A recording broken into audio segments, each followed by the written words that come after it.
The lesson today is titled "In the Desert," and we're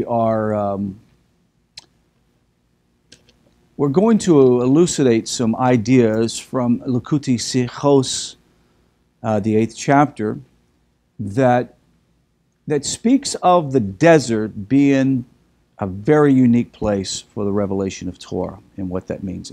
Many of you guys have studied this week and over the last couple of years. You understand the significance of it, but I'm hoping to focus on this idea that the desert is a preparation for revelation. So that's the idea. The desert is a preparation for revelation.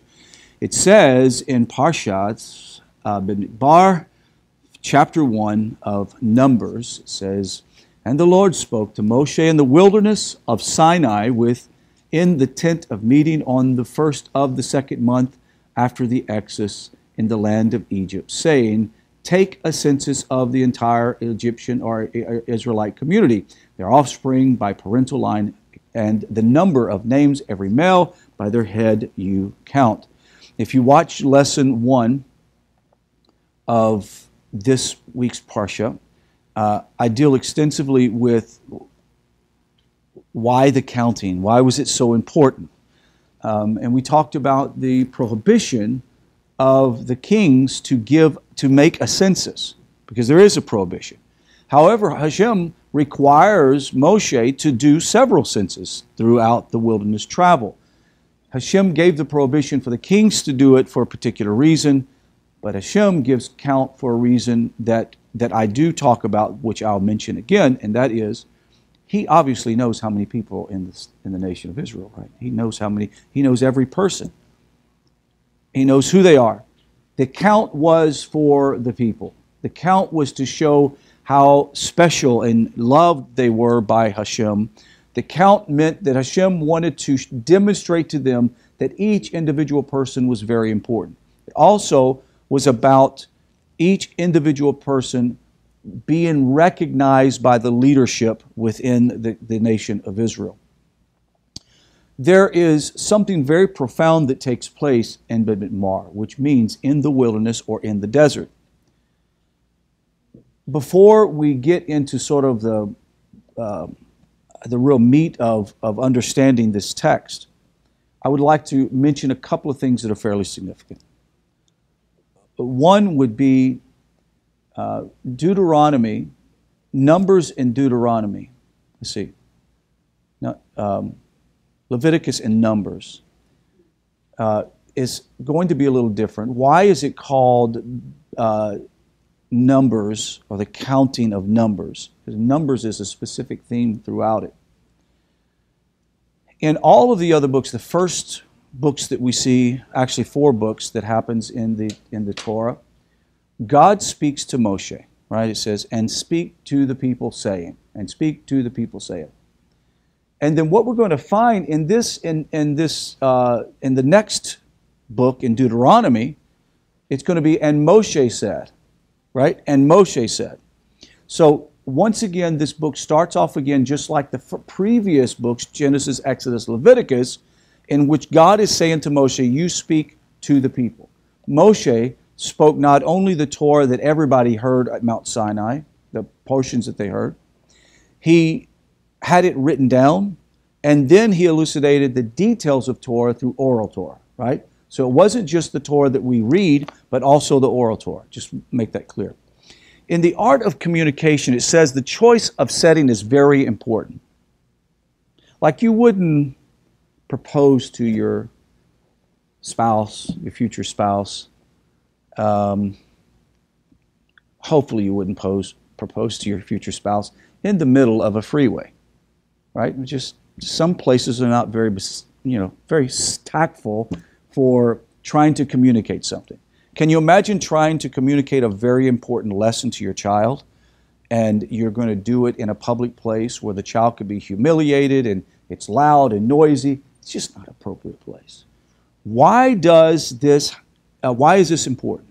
Indeed, the setting itself imparts a significant portion of the message.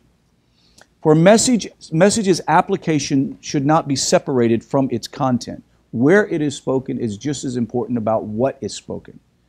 Choosing an appropriate setting not only facilitates the comprehension of a concept, it can point to and actually begin its application. Have you ever heard a scary story at home sitting around, and then heard a scary story around a campfire in the dark in the woods? There's a difference, isn't there? Something about the impact of the quietness, the odd sounds, the bugs, the sort of the flickering of the light of the fire causing images to dance around you creates all kinds of illusions. It's a powerful thing. God wanted the desert for a specific purpose. Similar concepts apply regarding God's choice of the location of the giving of the Torah. Our sages ask, why was the Torah given in the desert? Why not in a beautiful place, tranquil place, streams and water and flowers? God was not compelled to give the Torah in any other place. As such, His choice of location can provide us some very valuable insight. And once we understand the insight as to why the Torah was given in the desert, we will also understand how powerful it is in the 21st century for not only Jewish people, but people of the nations, the mechanism that must be in place for them to be able to receive Torah wisdom. There is a reason for this whole situation. This significant moreover is relevant not only to Jews who received the Torah at Sinai, but for every man that is even in this generation. This concept that Hashem is the giver of Torah, meaning in present tense, not that He was the giver, but He is the giver of Torah, meaning that to this day God is the giver of Torah. A person cannot receive the great wisdom that comes from the Torah without that individual somehow connecting himself with Hashem in a very unique way to receive it. For example, a person that is haughty and full of pride will never receive Torah wisdom. A person that thinks they know it all will never receive Torah wisdom. Yet we're going to find out there is a way that a person can set themselves up and prepare themselves in which they are. The insights that we can derive from the setting of the giving of the Torah teach us how to approach Torah in all generations and in all places. The first thing that we have to remember, there was no ownership. Who owns the desert? Nobody owns the desert.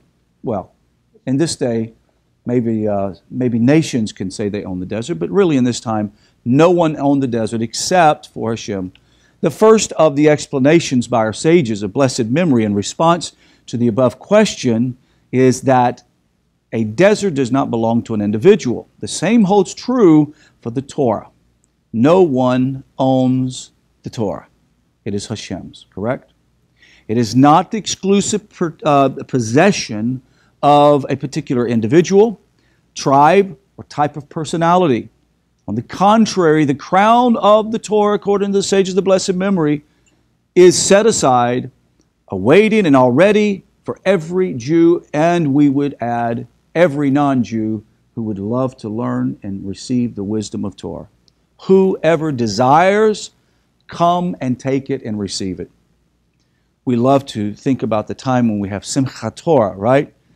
Torah is taken out of the ark and carried around the room, and people reach out, touch it with their tzitzit and kiss their tzitzit, or some embrace the Torah scroll and kiss it.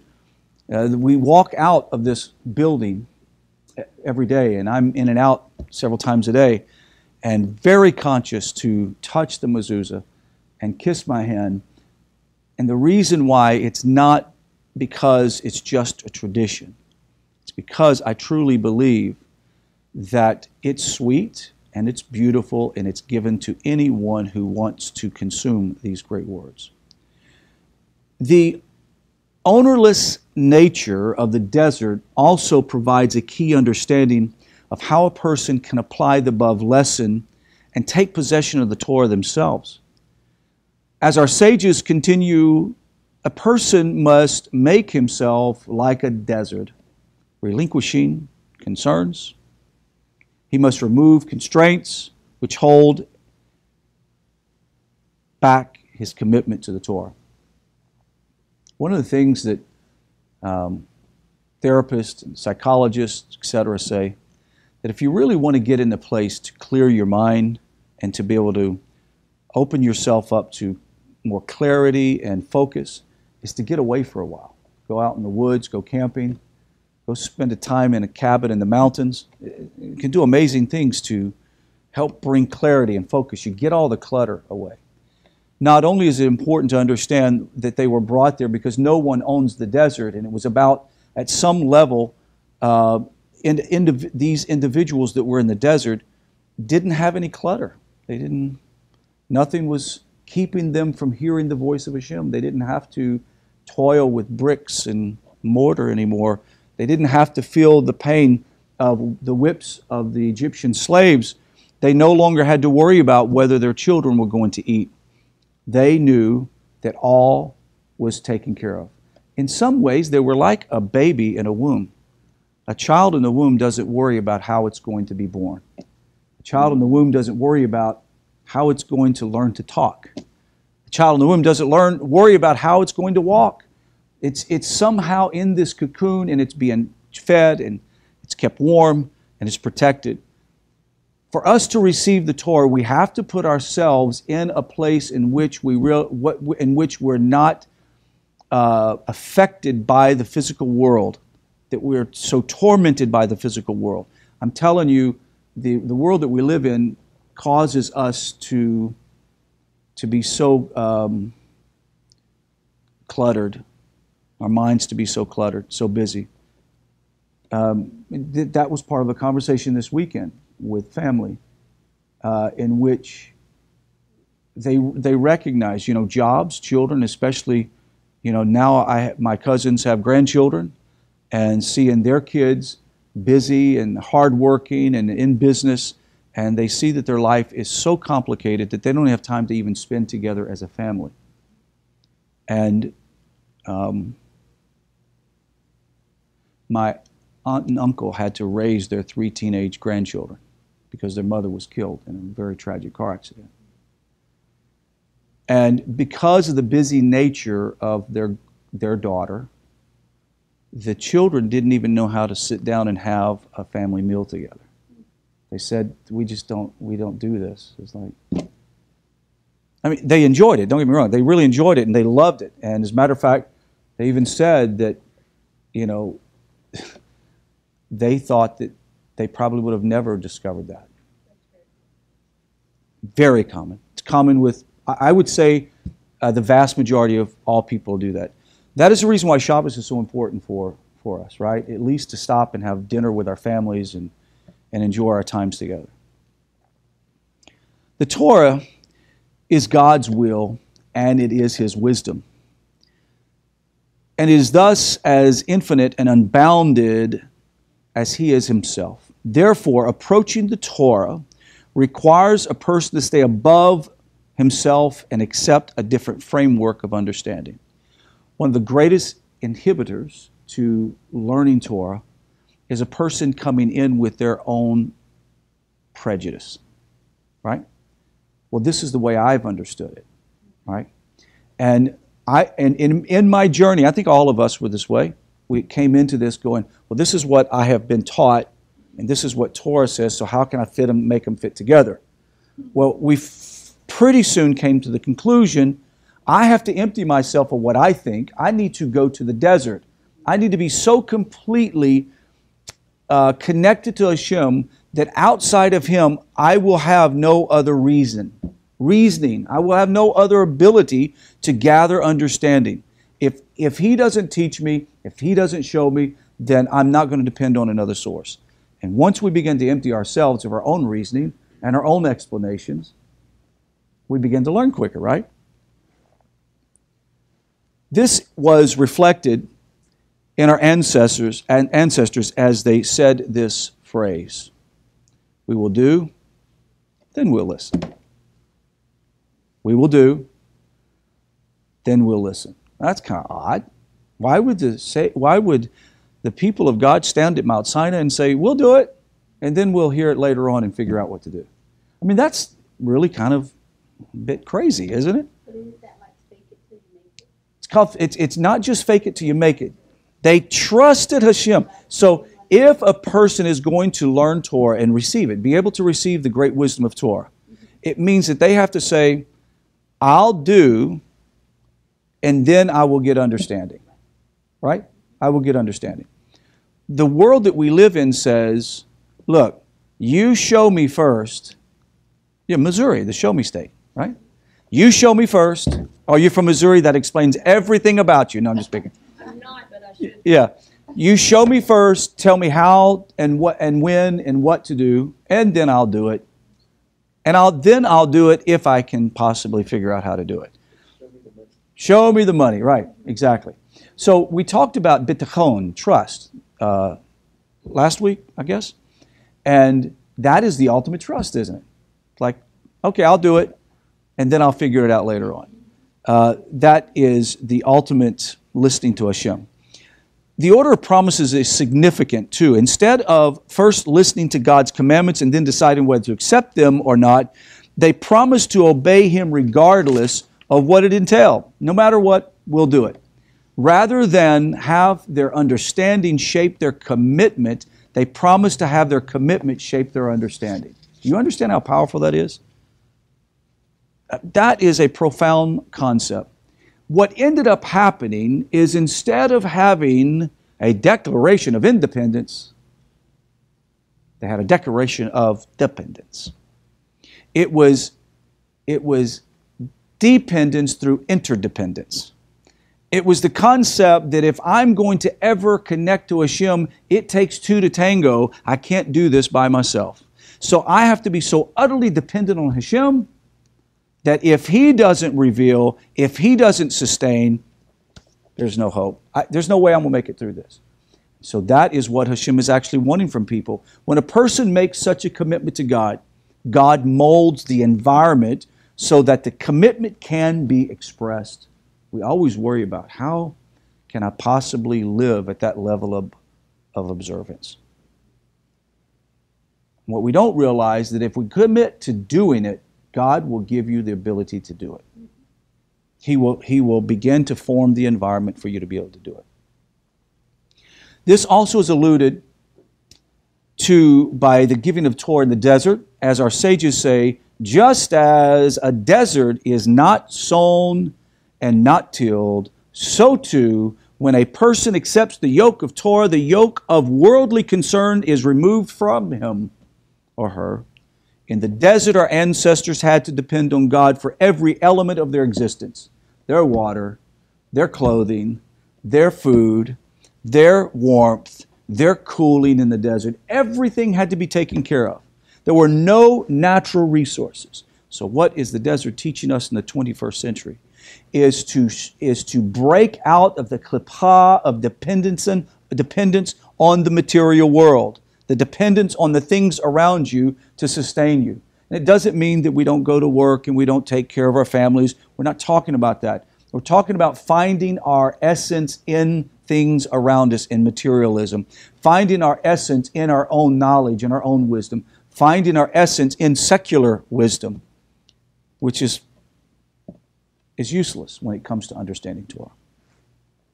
Nevertheless, this was not a cause of anxiety and worry. On the contrary, despite the barrenness and the desolation of the desert, our ancestors entered it with loving trust of Hashem. As a prophet declares, he says, I have remembered for you the loving kindness of your youth, the love of your bridal days, your following after me in the desert, in an uncultivated land. Hashem says this to the prophet, to the people of Israel. I remember the day that we were googly-eyed and Twitter-pated. You didn't care about anything. I don't know about you guys. You remember Twitter-pated? You don't remember it from the Disney, the deer, Bambi, and the bunny rabbit. Yeah, the bunny rabbit says, I'm Twitter-pated. That means in love, I guess. I know most of you guys who got married, you waited till you were very wealthy and had a large estate and a big bank account before you got married and had children.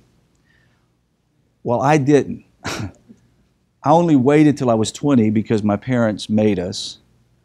I wanted to get married probably at 16, but we couldn't have legally. But in Louisiana, I guess you could have. I don't know.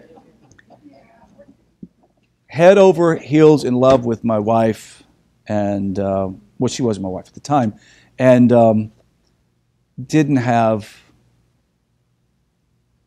anything.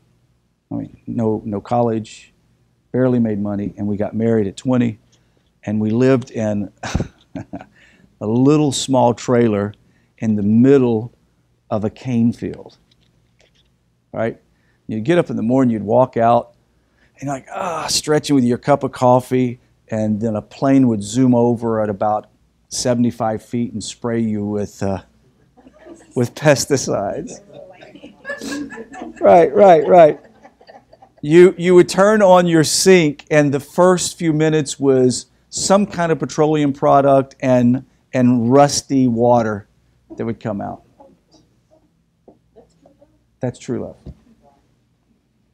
And it's weird because, at the time we didn't have a concern at all. And if you were to ask my wife and I to go live back in the environment now, it would probably devastate us, right? But at that time it didn't. Because we had trust, we loved each other, we just wanted to be together. The people of God had that. And really, in reality, one who wants to connect to Hashem and know Him in this same way the Israelites have, they have got to fall head over heels in love with the Creator of the universe.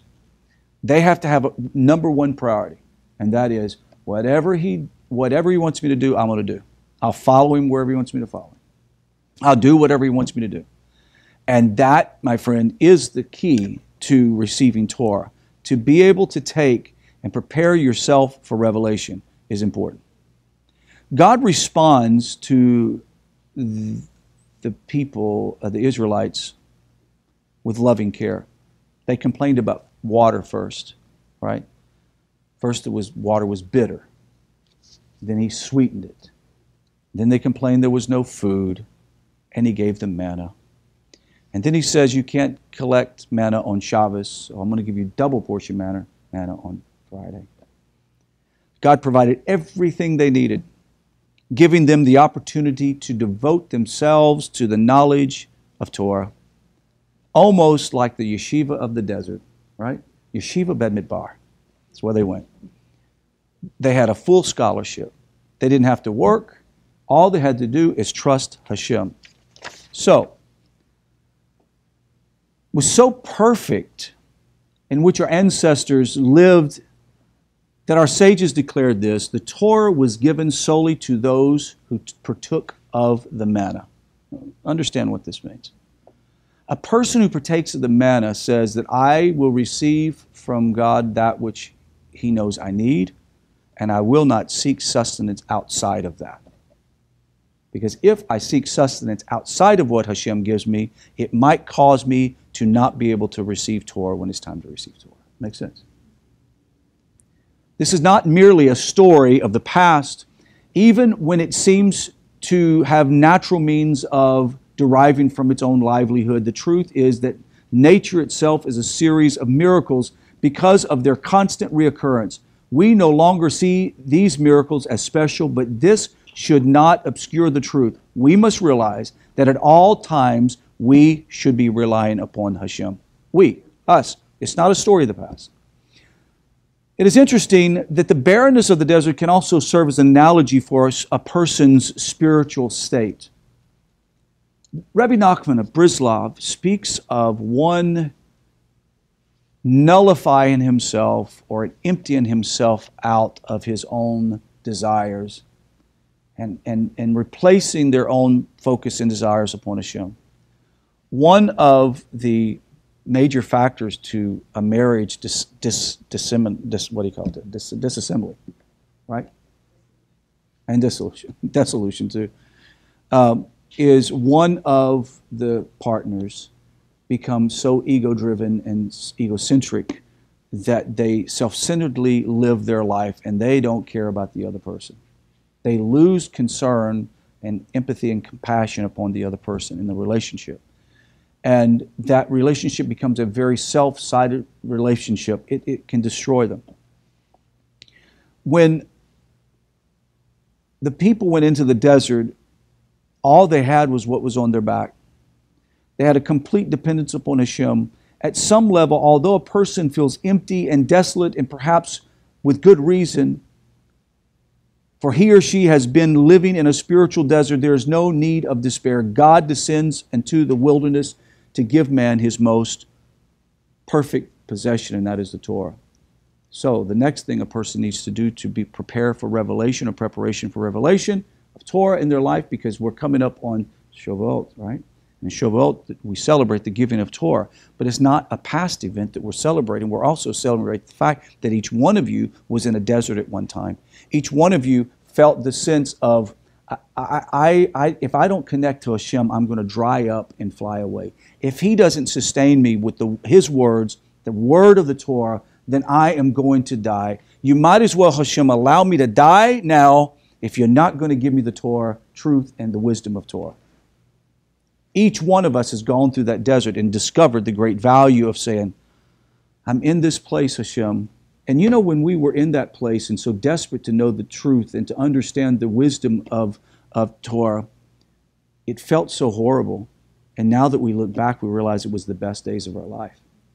When we felt confused by what we came from, and we still almost felt the heat of the chariot wheels behind us of religious thinking that we were trying to run away from, that was confusing us, and we're finally at a place in the desert and it's quiet. You can hear the winds blowing. You can hear the bugs chirping at night, and you realize it's just me and my Creator. Remember during the Gulf War, and many of you have probably already seen it if you lived out west and been to Arizona or New Mexico. When you get away from the city, it's amazing. There's not a single light out in the desert, but yet the stars, even without a full moon, the stars are so illuminating, it looks like you have just dark sunglasses on. It's amazing because the desert is like white sand almost. And then there's so many stars, it's just so bright. It's unbelievable how bright it is. And some of the most intimate times I had with my conversations of hit by the dut with Hashem or personal prayer came in that desert. Because there was nothing. There was absolutely nothing to distract me. No planes flying over, no noises. It was an amazing place to be. The same is true today as it was with the people back then. Regardless of a person's spiritual level, God offers him or her the opportunity to establish a connection through the medium of Torah. Encouraging us to emulate this initiative, our sages urges us to be students of Aharon, loving the created beings and bringing them close to Torah. In the Tanya, the Alter Rebbe says this. He said, he teaches that we must reach out to love everyone who is barren in the desert. That is why the Jew is told for the stranger to be so compassionate and to take time to love the ger. Even for the person that seems to be so far away, they're in the same desert with you. And we're all sort of in the same boat together. Our sages related this, that during the Jewish people's 40-year wandering, they were able to transform the desert into settled land, to the point that trees and flowers began to give fruit during their journey. Now, that seems a little far-fetched, but think about this. When Israel was not in the land for almost 2,000 years, did the land of Israel bear fruit? No. It became a desolate place. Matter of fact, Mark Twain made a statement when touring Israel before they became a nation. He said, I traversed from one end of the former land of the Jewish people, from the north to the south, and didn't so much as find a scrub brush that grew beyond a certain length. He said, what happened to the olive trees that were spoken of? It was a barren wasteland. And yet, as soon as Israel moves in, it is now a blooming desert. There is an interesting set of photos that can be found on the internet, and that is after the 6-day war, Israel had occupied all the land of the Sinai Desert, right, peninsula, all the way down. And they negotiated with Egypt to return the land back. But in the meantime, during those years that Israel had that land, it began to bloom. Fruit, dates, olive trees, amazing. And as soon as they gave it back to Egypt, the land died. Why? Because Hashem said in Leviticus 36 that when you're taken out of the land will no longer bear fruit. It's an amazing thing.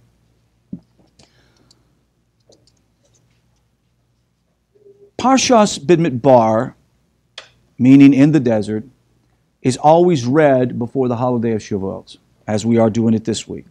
The Jewish holidays do not merely commemorate events of the past, but also provides us with the opportunity to relive them. To relive the Sinai experience, we first have to pass through the desert in this lesson, at least in a spiritual sense. As we sit here, we should be asking ourselves, have I emptied myself out and trusted God enough to know that He will not lead me wrong? One of the common things that I hear from people that are leaving out of or studying Hebrew roots, and they're really unsure in Christianity, they'll say, well, I believed all of this stuff that I was raised with for 20, 30, 15, 30 years, whatever, and I don't want to be led wrong again. You've heard that, right?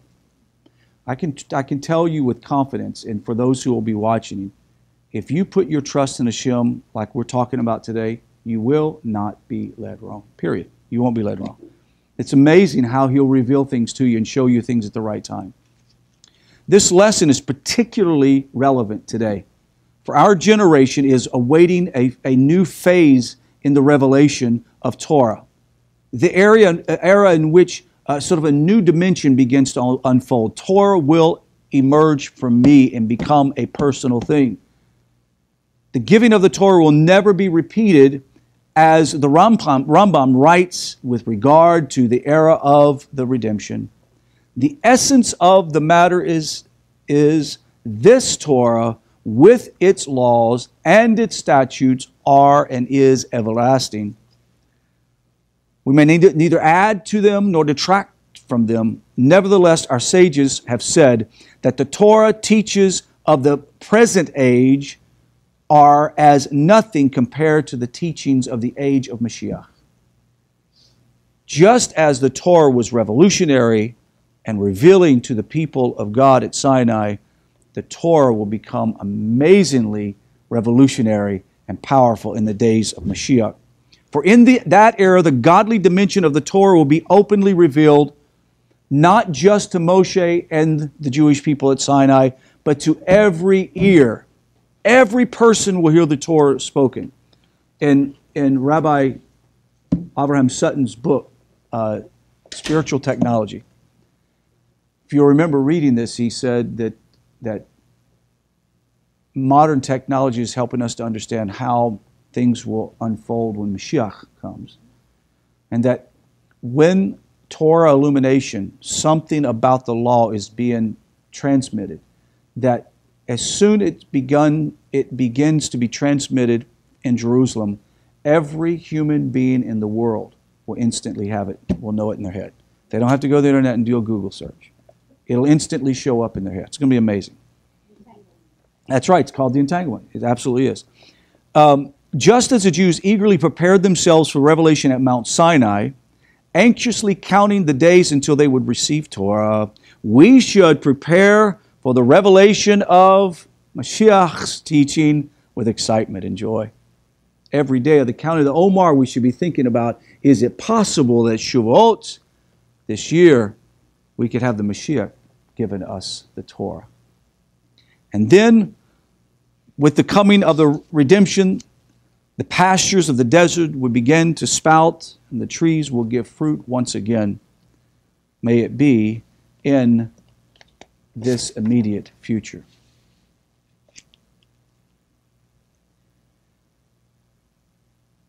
If we're going to have a revelation of Torah, we're going to have to use the same prescription that the Israelites had to go through. Sages of blessed memory help us to understand that a person that does tshuva, and we've mentioned this before, a Jew that returns, or B'nai Noach that attaches themselves to universal Torah concepts, all have to go through the same steps as the ancestors did before them. Just as Israel was at Sinai, so was the Ger, right? The Ger was right there with them. And the Ger that was with Israel also heard the Torah. The Ger that was with Israel also had to partake of manna.